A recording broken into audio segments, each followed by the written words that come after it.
Rogelio, buenas noches. Ulises, ¿cómo estás? Buenas noches. Buenas noches Te, a todo el auditorio. una pregunta primero, nada más. ¿Te gusta Rodrigo González? Sí, sí me gusta. Sí, sí, Ok.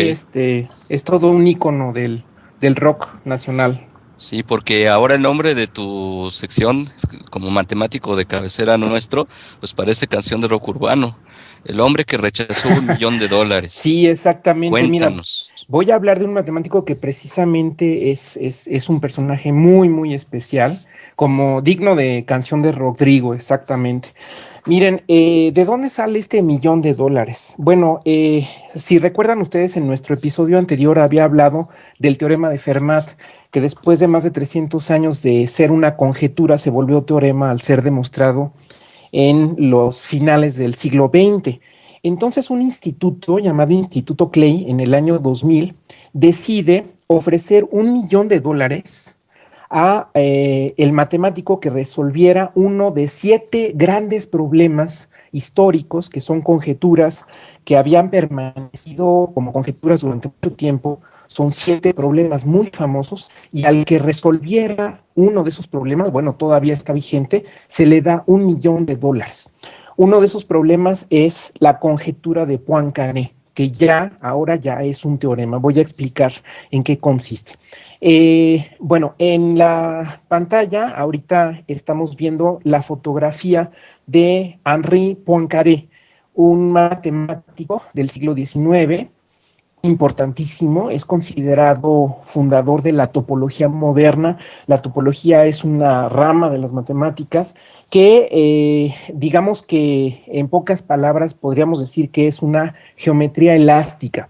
Es decir, es una geometría donde no importa tanto la medida exacta, sino las deformaciones de una forma a otra. Por ejemplo, una esfera podría considerarse igual que un balón de fútbol americano, porque a través de una deformación, si pensáramos que la esfera es elástica, podemos ir de una a otra, ¿de acuerdo? Entonces, justamente hablando de esferas, voy a explicarles en qué consistía la conjetura de Poincaré, que ahora ya es el teorema de Poincaré. Eh, y podemos ver la segunda imagen. En la segunda imagen, después de ver la fotografía de Henri Poincaré, en la segunda imagen vemos una sucesión de esferas. Entonces, piensen ustedes en una esfera como una superficie. Una superficie se puede decir que es un objeto de 2 dimensiones que vive en un espacio tridimensional, como una pelota. Entonces, no se imaginen la pelota rellena. El relleno no nos interesa para tal caso, sino nada más lo que está en la pura superficie. Entonces, la esfera tiene la siguiente propiedad que se puede visualizar en la segunda de nuestras imágenes. Si ustedes ponen un lazo, digamos, sobre la superficie de la esfera de un material, podemos pensar elástico, o de un hilo que tiene un nudo corredizo, cuando ustedes ese lazo lo van haciendo cada vez más chiquito, pensando que el nudo se va corriendo, ese lazo es posible que se vaya poco a poco haciendo cada vez más chiquito hasta que se convierte en un punto.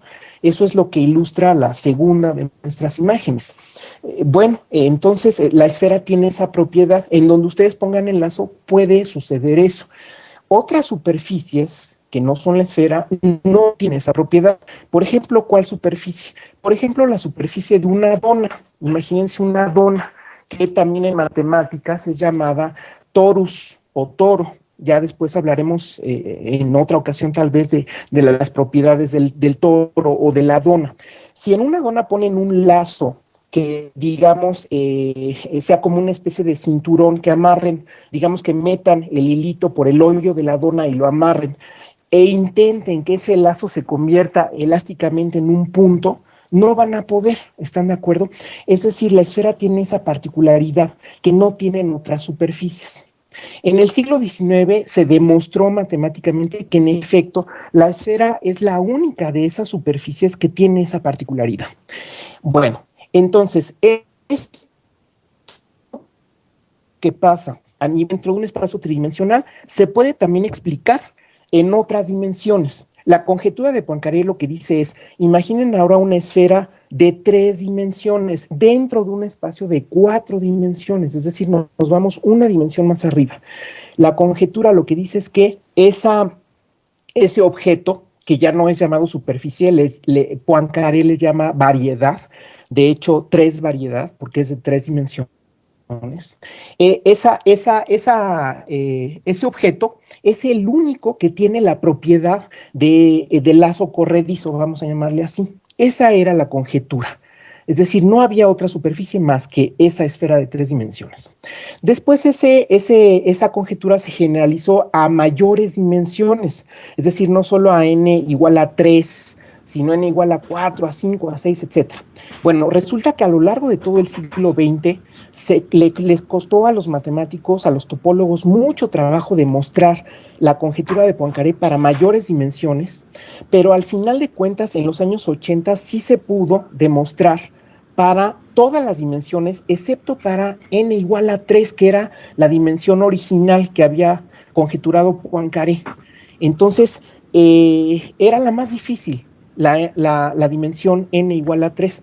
Y sucedió que en el año 2000-2003 viene este matemático genial que se llama Grigori Perelman, y que podemos ver la fotografía de Perelman, que por cierto es una fotografía donde está sonriente, de las poquísimas fotografías donde aparece sonriente. Y Grigori Perelman va a través de internet publicando sus resultados donde demuestra la conjetura de Poincaré. Pero entonces esa demostración, digamos, no es así toda detallada.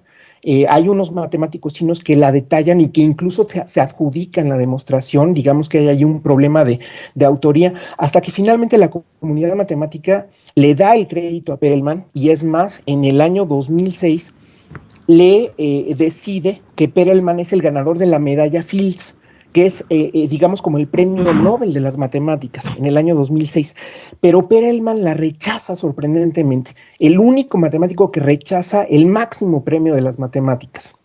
Y después, en el año 2010, el Instituto Clay decide, por supuesto, si ya demostró el problema del milenio, uno de los 7 problemas del milenio, es merecedor del premio de $1 millón, y Perelman lo rechaza también, el premio del $1 millón.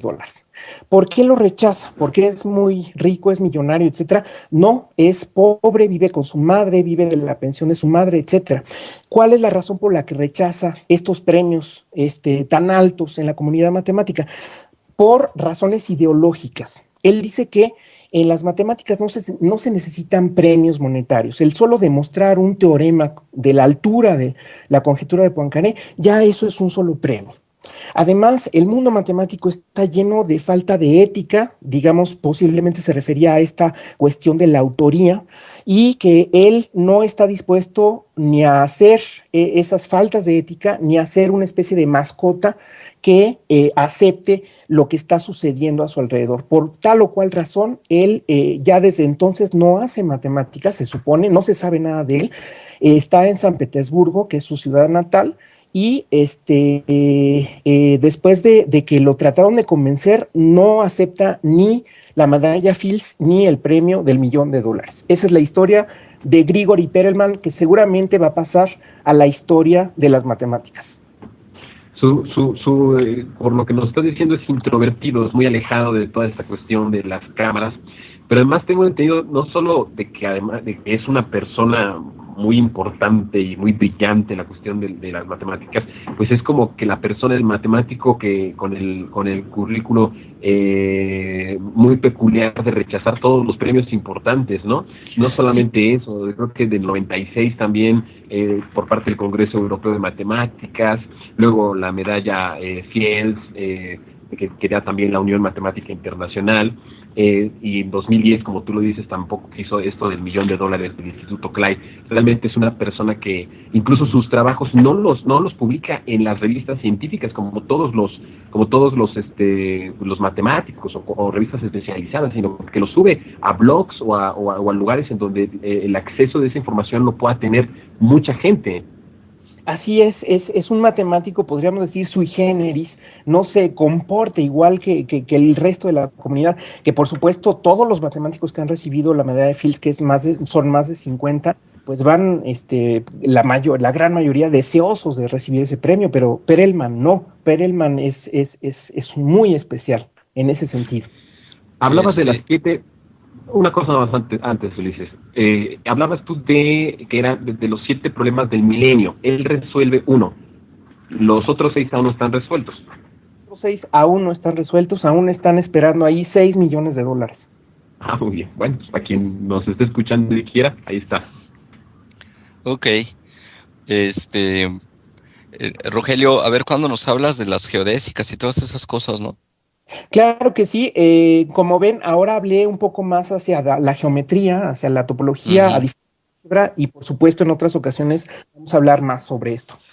Perfecto, muchas gracias, Rogelio, por tu participación. Como siempre, nos vemos la próxima semana. Gracias a ustedes, hasta la próxima.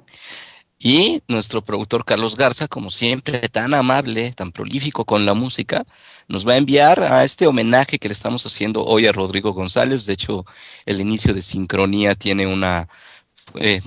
fue una parte de una canción de rock urbano de un humor bastante negro llamada Elete. Y ahora vamos con la canción ¿Por qué?